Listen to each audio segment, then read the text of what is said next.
Wow. It's a nice way to get started. If we did nothing else, we'd already be high. Don't edit that, please. I could just see they're going to put a little clip somewhere. And Chaim said, okay.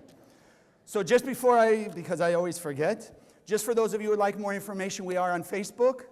Hopefully most of you have been around for a while. We now have the new app that's being tested here in Boca. So you can go on your phone to the App Store. We have a free app, the Boca Kabbalah Center. You can keep up with all the events.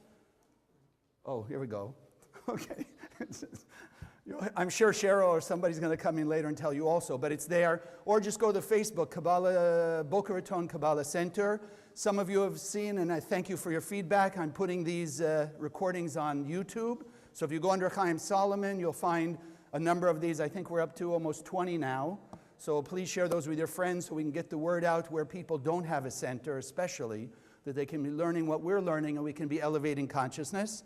A reminder for those of you who have friends with children or you'd like to bring your own children, we do have daycare or child care next door so that the children are being also educated and being entertained while we're here learning. Okay, great. Okay, so let's get started. So I want to start with a story.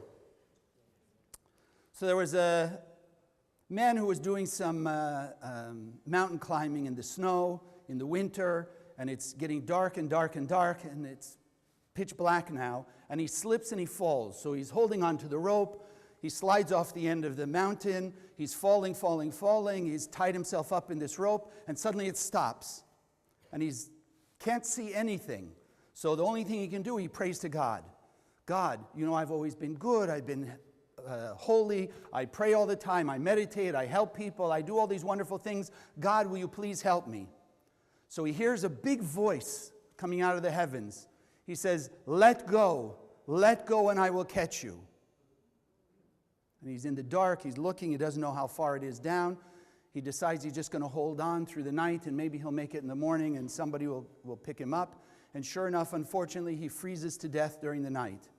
And when they find his body, they find that the rope and his body is about 1.5 feet off the ground. Don't worry, it's not a true story, but it's a nice Kabbalistic story. Okay. The point being that we have these two voices in our head. There's the one that obviously we would call God, that is telling him, let go, because the ground's right there and you can escape and run away or whatever. And then there's the other voice that says, oh, no, you don't know what's going to happen. The fear, the voice of worry, the voice of resentment, the voice of guilt and shame, etc. So I wanted to start with that idea, where these voices come from. Why are they there in the first place? So just to give you sort of a brief summary of what we learn in the first few classes of Kabbalah 1, in its simplest way, we come into this world with a soul filled with light, the light of God. And our purpose in being in this world is simply to make it manifest in this world. They tell us we're in the image and likeness of God, which means we're co-creators with God. So as we can think in the upper world, or as we call it, the world before the Big Bang, God created heaven in the upper worlds, or we could say heaven in heaven. Our job as co-creators is to be here on earth and to create heaven on earth. The same thing. Whatever was in the endless world before the Big Bang needs to be here in this world. So as the Kabbalists teach us, we were all unified. There was only one soul. There's one infinite power of God, one infinite light force. It has one soul that it fills infinitely. But when you and I decided to come into this world to be able to express and act like God on earth, that's when we fragmented and took that one soul and we fragmented it into 7.3 billion bodies in this world. So as you look around the room, you say, well, we're a number of different people. Look at us. We don't look the same. We're different. You look around the world, you see billions of different people. But that's what the Kabbalists say is an illusion. It's not true. We are not separate. We are still on a spiritual internet that every single one of us have the ability of impacting and affecting every other human being on earth. As we behave, our behavior is touching the heart and soul of every person around the world, whether we see it or not. But that's what we call the illusion. We don't always know. How do we know what impact we're having right now on people in North and South Korea? We have no idea. But you and I learn here in the center, Kabbalah is teaching us that as we will do, as we constantly affirm, greater acts of love, kindness, and compassion, then we are going to impact all the other people in the world to do the same thing. Unfortunately, because we have to have free will, and therefore we have those two voices, the same goes when people do negative things. When a person is behaving with a little resentment or anger or greed or fear or ego, then that also goes out and affects other people. Which is why we here are constantly teaching and affirming as we did. We're here to raise our consciousness to a new understanding, to realize that there is no separation. And therefore we can come to the ability to act with love towards all people. But we have those two voices because of the separation as we came into this world. So in the simplest terms, we could call them, we have on the one side of our head, we have the voice of God consciousness. Or we can call it intuition. Or we can call it our soul consciousness. On the other side of our head, we have the body consciousness. Or what we could call the ego, or in the classes we call the opponent consciousness. It's exactly contrary. One says share, love, and care. And the other one says, no, take, get, I have to have for me. And we're constantly in battle between the two. When are we confused? What does confusion really mean? I mean, if you saw clearly that every act of negativity would bring you back a negative effect, would you behave negative? No. If you saw that every act of kindness, love, compassion, charity, generosity, forgiveness, tolerance, etc. would bring you back similar, would you have any doubt or confusion to act that way, no matter what was around you? Not at all. So then confusion only comes when we can't see that clearly. When the two are clashing. Like the simple example that we all come to at some point, where we have that thought of our logic in a situation that says, do this. I always like this, go this way. And then you have that little voice inside your head that says, you know what, don't go that way, go this way. They're in exact opposition to each other. So our body and our soul are opposite. They're telling us to do opposite things. Our five sense and our sixth sense, our intuition and our egos, they're clashing with each other. That's when we're confused. We all have the understanding, 99 times out of 100, which is the right answer. Okay, good. We all have the understanding 99 times out of 100 when the logic says this way and the intuition says that way, which always works out better long run? The intuition. And yet, why is it so difficult to follow? Because the selfish consciousness, the ego consciousness, the self-centered consciousness gives us immediate gratification, immediate satisfaction. I mean, how many times, you don't have to raise your hand, have you been on a diet? A week, 2, 3, 4. It's getting tough to stay on that diet. Your friends take you out to lunch. You have the salad. You have a little soup. You're watching them eat all the food that you used to love that you don't want to eat. And then comes the dessert tray. And you look at that chocolate chip cookie. You look at that bowl of ice cream. And then you look at the fruit cup. Why do we give in to the ice cream? Instant gratification. It is so good, especially after you've been dieting for so long. So not only is it easier, but you also get immediate feedback. When you eat that ice cream, how does it feel? How does it taste? Amazing. You eat the fruit cup, okay, it's okay, but it certainly doesn't taste like the ice cream. So it's the same in every situation. When we're frustrated and we're angry and we're boiling inside because of something someone said or did, what's the easiest thing to do? Have compassion, have care, have understanding, or just to yell and scream and let out the steam? Yell and scream, instant gratification. There, no more steam, you feel good, you let out all that pressure, etc. But we see long term it doesn't pay, especially for us who are good people and people who want to grow spiritually.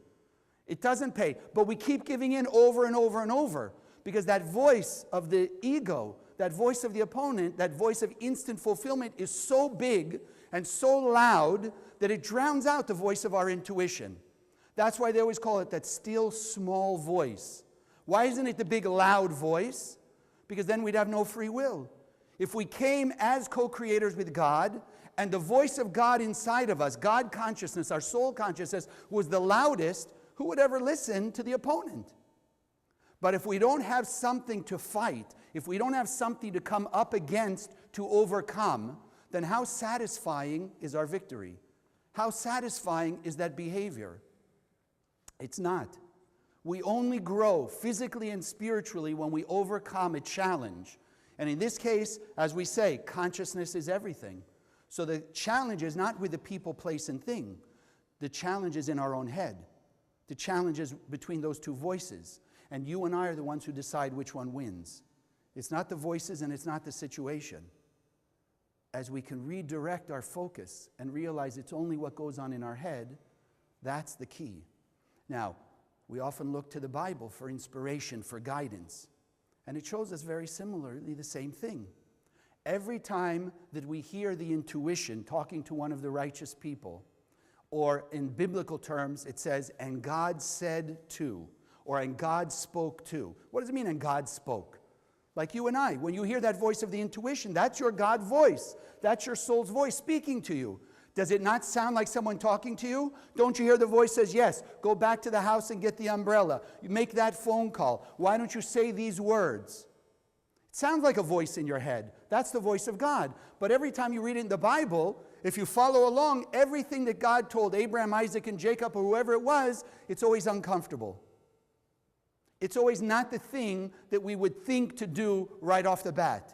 Go away from your family. Go out and do this. Moses, go to Pharaoh, the leader of the known world, and tell him, with no army, with no nothing, God said, let all your slaves who are building your country and making you wealthy, let them all go. I mean, really? You think that was comfortable?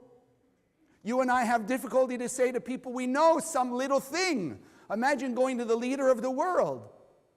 So there's nothing comfortable about spiritual growth. I want to make sure you understand. It doesn't mean it has to be painful. But like everything in life, if we're going to grow, it has to be a stretch. They say stretch, what is it? Go the extra mile, right? Go out of your comfort zone. We have all those terms. And if you look at life in a physical level, it is that way. How do your muscles grow? How does your cardiovascular system grow? If you don't push yourself, right? We stand up and sit down once. We say, wow, my heart now, it's really growing, right? Right? You pick up a pencil 12 times. Oof, big muscles. You follow? No, you have to have a resistance. There has to be some exertion of effort in order to grow. We have to have something that's telling us not to share our soul's light so that we can exert ourselves against that. And that's what the Bible is showing us. As a student in LA years ago, just to show you, because we're here this morning to learn to listen to our soul, or learn how to listen more often, because we all have that understanding that it is the right thing to do long term. Short term, for sure. Giving in to the opponent is the most gratifying in that moment. But then what do you feel after you had the ice cream? After you feel good, you leave the restaurant and you go home, and now you're thinking about the rest of the day. How do you start to feel? What did I do that for? Why did I give in to the ice cream? I've been so good for 4 weeks. And then you hear the voice in your head again. That voice of the opponent says, well, don't worry, it was only one time. Right? You were so good for 4 weeks, it's not such a big deal. But we know it will tend to perpetuate itself. So I had a student in LA, a great job. Everything in her life looked like it was going well. And one day she comes and she's telling us she has this very strong feeling she has to move to New York. It's a big change. Pick up and move. Everything was established in LA, et cetera, et cetera. So she did. Took her a little while. She found a nice job, et cetera, et cetera. And of course, all of us are wondering if it was really that voice of her soul, so where's it going? Sure enough, it was about a year later, she met a gentleman. You know the rest of the story, I can tell, right? Turned out to be her mate. They got married in New York, actually in Israel a year ago. But guess where he came from? She moved from LA to New York. He moved from India to New York, similarly. he had one of those feelings that he needed to move to New York. Now imagine how comfortable that is. You could say, okay, New York, LA to New York, not too bad, but like halfway across the world. But whatever it was the soul was telling them to do, they both listened and they've both now come together. So we never know what's going to happen. It may not always be instant, but it's going to be the right thing long term as we learn to listen. Going back to the Bible, sometimes when we read the Bible, we're in big trouble. Okay, just checking. Because what do you see? Sometimes you read stories, the nicest thing, right off the bat. In the 7 days of creation, it says, and God said, and whatever was created. So then it says, and there was evening and morning day 1, evening and morning day 2, evening and morning day 3, evening and morning day 4. Well, how do you and I measure evening and morning? What do we see in the cosmos that tells us it's day or night? Sun and the moon, right? So you would think then, if there was evening and morning day 1, there must have been a sun and a moon. No, when were the sun and the moon created? On the 4th day. So then what was making evening and morning if there was no sun and no moon? Or, like my teacher Rav Berg always said, anything of a negative nature, of a negative behavior you want to prove and justify, you can find a number of verses in any Bible that will validate it. You want to validate murder, you can find verses in the Bible that will validate it. You want to find validation for thievery, you can find verses that will validate it. So now we're really confused. What are we supposed to believe? How are we supposed to understand it? Or even better, you see righteous people who appear to behave in a negative way. And we say to ourselves, so what am I supposed to do? I'm not even close to being as righteous as those people are. But look, they say it was a terrible thing. We just talked about a story yesterday, this last couple days. The sons of Aaron, the first high priest in the Bible, spiritual leader, anointed by Moses by the word of God. His 2 sons do something that on the surface look like it takes away all the joy and happiness of this tremendously powerful, happy day. But the Kabbalists say, they didn't do the wrong thing. They did the right thing. And they did the right thing in spite of what people would say. And when you go down the line and you see anything that looks contradictory to what you and I would consider love your neighbors, yourself, or caring for people or whatever, the Kabbalists teach us you cannot take the Bible, the 5 books of Moses, literally, or only on its literal level. It has a physical truth, yes, but there's a much deeper understanding. And that's where we learn how to see that these people did the right thing in spite of what it looked like.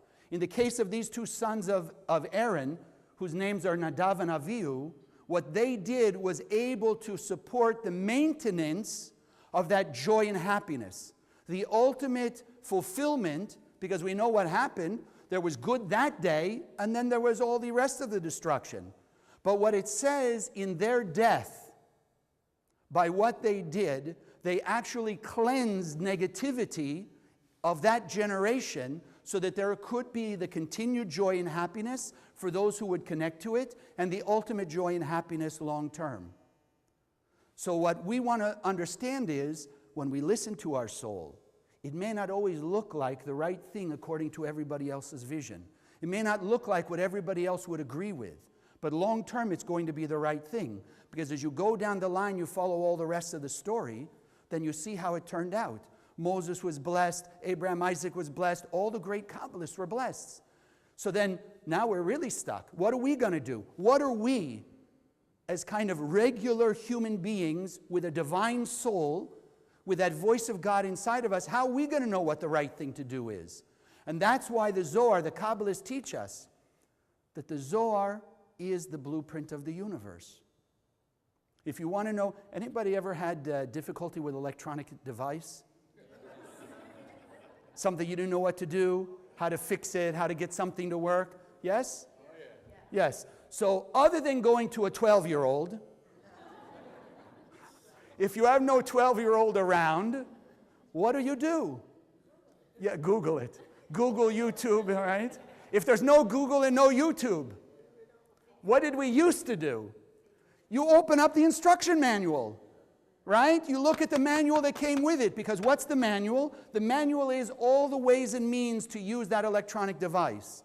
So when we're born into this world, we think that the Bible is that user manual. But like we just said, if you look at it only on the physical level, it can be contradictory. It can even almost validate very negative behavior. But you and I know that God would not leave us in this world of chaos, this world of illusion, without an instruction manual that would teach us all the details, all the technology, and the ways and means to get out of chaos, to have harmony and order, to be able to listen to the voice of our soul that has the right answer long term. And that's what the Tsar is. That's why we're here learning Kabbalah. So that every human being on earth, no matter what our background, language, where we come from, what we've grown up with, we can all understand the universal wisdom and technology of creation, so that we can all learn not only what the right thing to do in spite of what our eyes, ears, and nose, mouth, our five senses see, but we know what to do and how to listen to our soul's voice, so that we can have these amazing, amazing, miraculous events in our life take place. But that's not easy. It's not the easiest thing to listen to that soul. But this is the lesson we learned from all the Kabbalists right down the line. We had one teacher, is just thinking about it.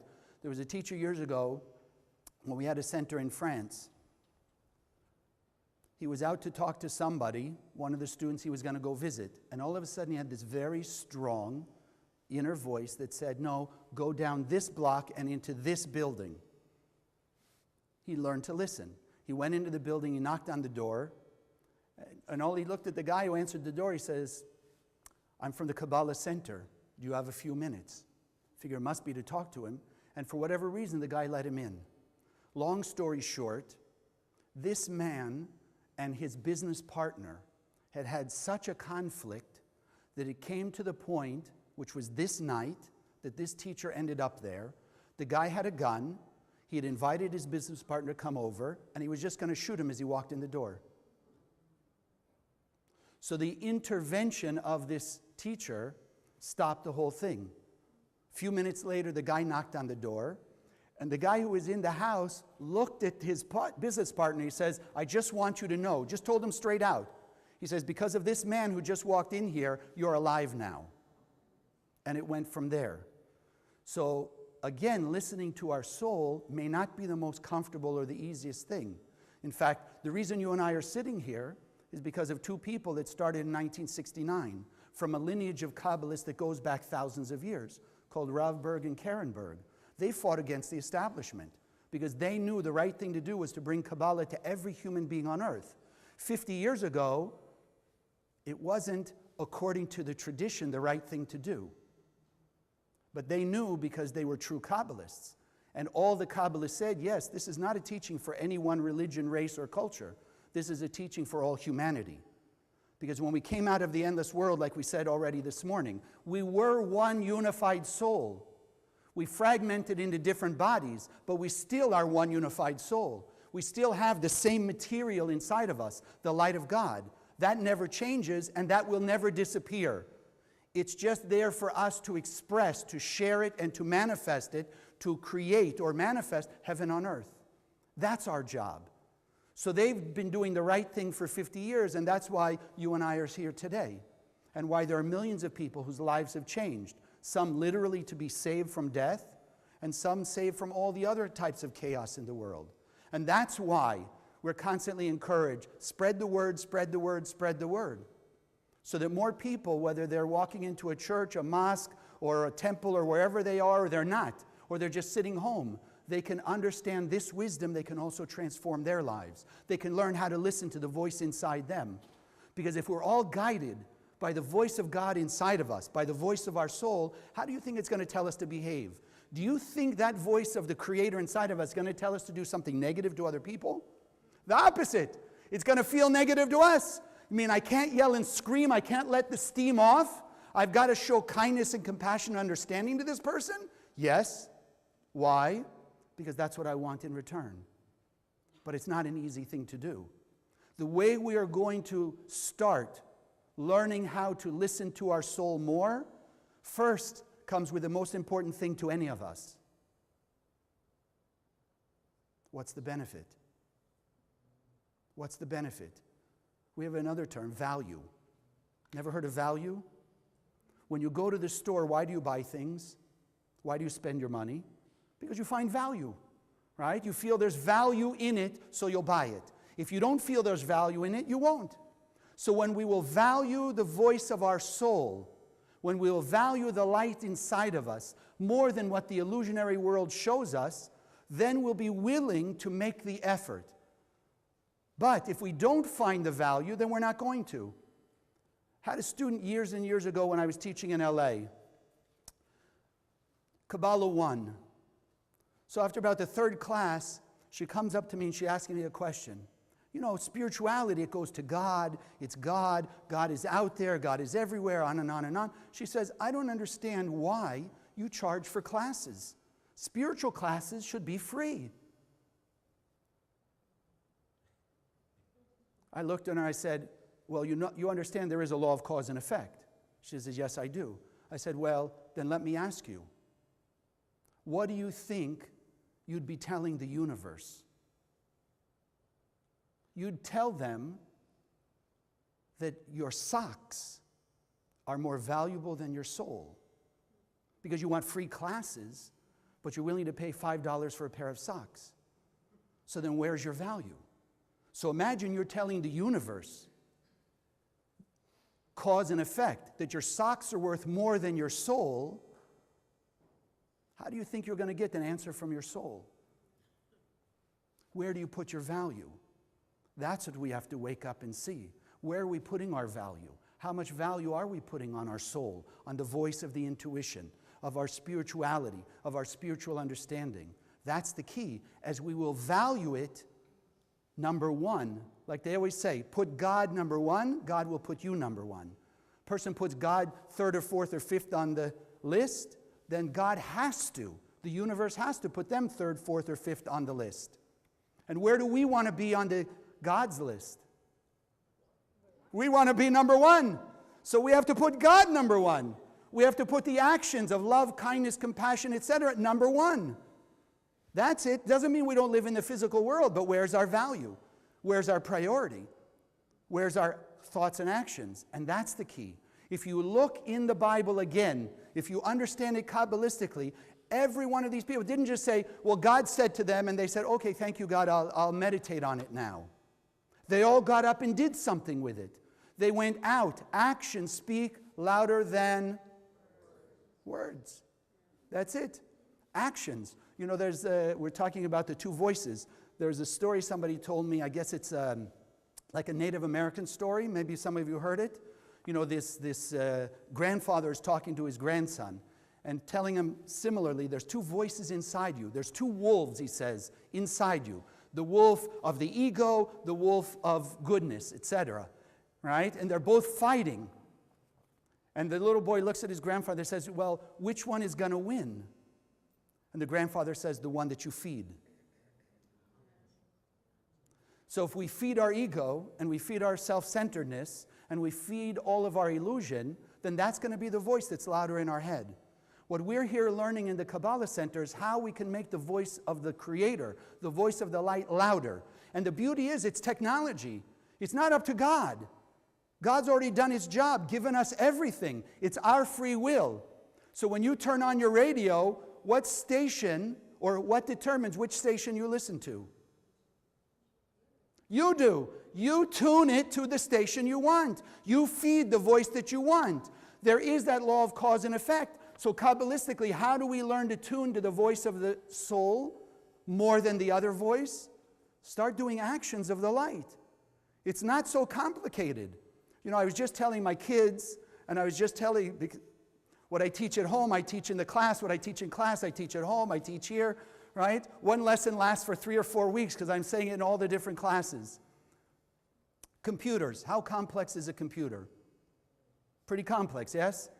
The NSA can keep track of all our cell phone calls. That's supposed to be a joke. Ha, ha, ha. Okay. Okay. Okay. In other words, a computer does a lot of very complicated looking things.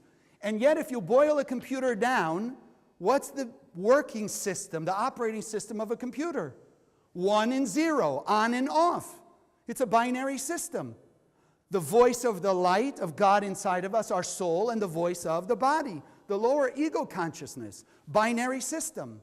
It can show up in millions and millions of different expressions, but it's still a binary system. Like the computer. Looks like it's very complex, 1s and 0s. So we either act according to the voice of the soul, or we act the other one, 1s and 0s. So Kabbalistically, every action you take that's a bit uncomfortable, but it's an act of sharing, will tune you more and more to the voice of the light, of the creator of your soul, and calm down and quiet and make dissipate the voice of the ego and the opponent. Like attracts like. The beauty of that is then the more we will act like the light and emanate the light, we're activating the light in other people also. So they will start to have a louder voice of their intuition. And imagine what happens when there's so much light being sent to every person on earth that even the people that do all the destructive things will start to hear more the voice of God inside of them rather than the voice of the illusion. And how do you think they'll start to behave? They'll start to behave more godlike. And they won't believe what they may have been taught. When you look at the Bible literally, that there's validation for murder, there's validation for robbery, etc. If it's someone you don't agree with or someone you don't like or it's your enemy or what have you, still no validation because Kabbalists teach us we're all one soul. So what we do to everybody else, we do to ourselves. And the last thing, Kabbalistically, for this morning, as we're going to do here in a few minutes, and some of you have been with us for a while, we do it every week, and some of you are doing even more, but the power of the Hebrew Aramaic letters. As you look to your left, you see the chart of the 72 names of God. They are function buttons for our soul.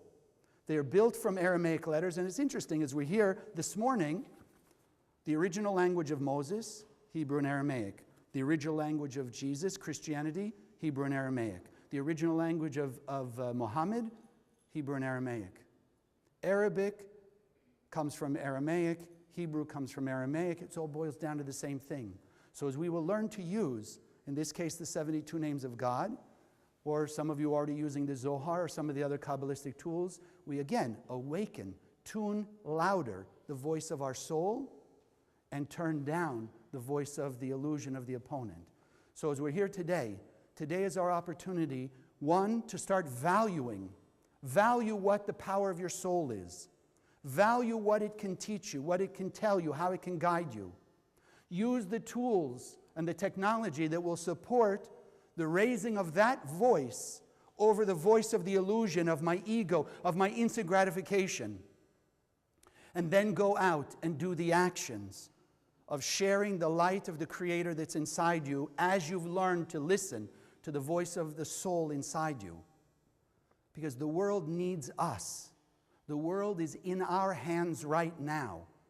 And so as we will do more of those actions of sharing, of transformation, and inspiring other people and activating other people to do the same thing, then we can, and there's no reason why it can't be now, we can achieve lasting peace, true long-term happiness, goodwill towards all mankind. We can do it. We have the power to do it. We just have to get out and do it. God bless.